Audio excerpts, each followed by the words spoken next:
Hey everybody, welcome to MetaFan. I'm Aaron. And I'm Elrod. And this is Alfie. And he's here to tell us a little bit about Yu-Gi-Oh! A subject of which I know nothing, except that I've caught the TV show a couple of times. So, Which is more than I have. Yeah.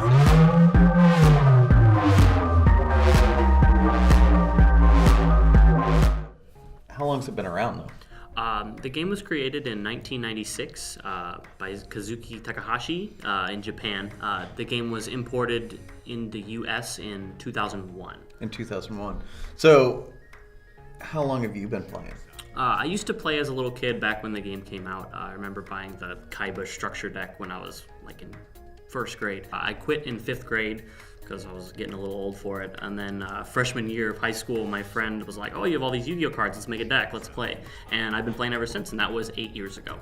So this is obviously more than just a hobby for you now, right? Like you play at a competitive level. At a competitive level. What does that mean? Semi-professionally.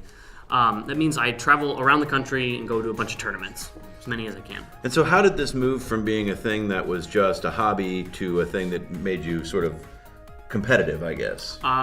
Well, in about 2014, I decided that I wanted to be competitive.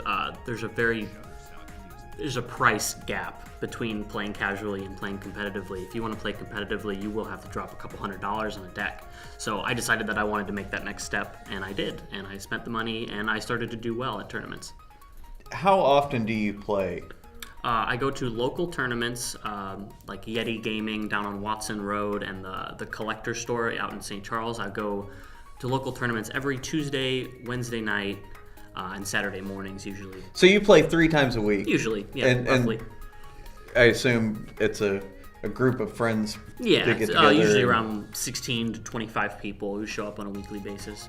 I guess you get some bragging rights out of this amongst your friends. So what have been some of the accomplishments that you've managed to pull down? Well, I did go to Las Vegas last March, and I got second place at a UDS, an Ultimate Duelist Series. I got about $1,000 in prizes. Like I got a mat that I sold for $600 on the spot. Oh, wow. Yeah. As soon as I walked away with the mat, some guy's like, you selling it? I'm like, sure. That's awesome. Yeah. So you said you went to Vegas. Now, obviously, there's world competitions. You're going to probably travel the world. Hopefully. There's different levels of competitive play. There's local tournaments, which is what I go to every week. Then there's regional level, which is where this mat comes from. Those tournaments usually have about 150 to 300 people, and that's maybe like once every month or so I'll go to a regional or so. And then there's YCS, which is up to upwards of 2,000 people playing in one tournament. You are sponsored. I am sponsored. So what does sponsorship mean? So pretty much after I got second place at that UDS tournament, I went to locals the next week, and the owner of the store came in, made a big smile, looked at me, shook my hand, goes, "You don't pay for shit here anymore." So that's what sponsorship means. So now I get free tournament entries, free sleeves, cards when I need them, lots of Reese's. That's great. It's fueled by pure sugar. Yes. Winning in sugar. You have to have goals. Yeah. All right, so we're all set up here. We're going to go through and you're going to show us how to play the game. But the question I have for you, I think, before we do that, I mean, we can talk about the value of the cards and all those things, but what I'm interested in is you played since you were a little kid. You stopped playing, you came back to it. You've been doing this for a long, long time. You must know it really well. Mm-hmm. And what I'm interested in is, like, what is it about this that keeps you coming back to it? Oh, man, it's winning. I really like winning. Yeah. So for you, it's a mind game. Yeah. You challenge yourself to build the best deck in the room, and then you challenge everyone you play against at the tournament, and your deck has to be better than theirs. Right. I like when my deck's better than everyone else's. I mean, where do you see yourself in the future of Yu-Gi-Oh? Well, the Yu-Gi-Oh community it's marketed as a game for kids, but the majority of the people who play it are in their mid to upper 20s. It's surprising. I do believe I will be playing when I'm in my mid 20s. I don't know about 30s. We'll see where I am at life at that point. Well, I'm still playing Magic, and I'm now in my upper 20s. So. Magic seems to have an older player base. Yeah. There's a lot of older people. It's a lot of older people playing that one, Aaron. Yu-Gi-Oh! Appeals to the kids who were young when the original anime came out. And that's usually who the player base is. Do you find that the company is good about giving you tools to make new and interesting ideas? You know, every time they release some new version of the game, and I'm not sure how that works. I know how it works with Magic. About every 3 months, there'll be a new core set of cards. So just brand new cards, like maybe 100 or so. And do you find that it's a good set of tools for you to use? Yes, the newer cards are almost always better than the older cards. So every time there's new cards, older decks will phase out, become not as good, and newer decks will come into the fold. The fact that you like winning as your primary answer for this is going to be funny based upon the question I'm going to ask you next. But tell me a little bit about your interpretation of the Yu-Gi-Oh! Community.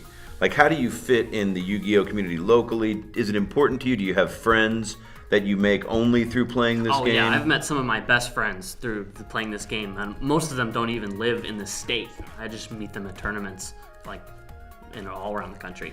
Why don't you show us how to play this incredibly complicated-looking game? Well, we are not going to be playing as complicated of a version as I play. This is a format from 2004. It's called Goat Control. The only thing you have... Like goat. Yes, it's because of a card called Scapegoat. It puts 4 goat tokens on your field. So, all right. Let's get into it. So first thing you're going to do is shuffle your deck. All right. Goat shuffle. Goat shuffle.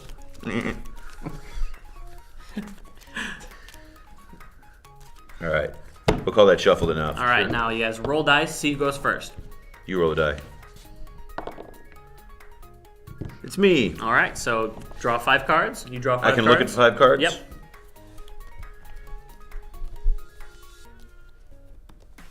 All right, so I don't know. I think it makes sense just to go ahead and show my cards to the upper camera.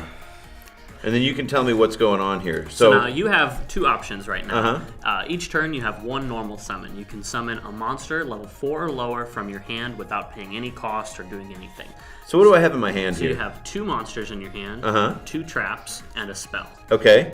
So in order to play a monster, you can either place it in face-up attack position, like this. Okay. Or face-down defense position, like that. Okay. It's up to you which one you want to do. And tell me real quick, how do I read this card? So this is a monster. It has stars, which are its level. It has an attribute, which is dark, the name, and then it has a type, which is a fiend type, and then attack and defense. So, and then this is an effect monster, so it actually has an effect. His effect is when he's sent to the graveyard, he adds a monster level or with 1500 attack or less from your deck to your hand. So if this were your hand, what would you do next? I would summon this. Okay. And then I would place this card face down.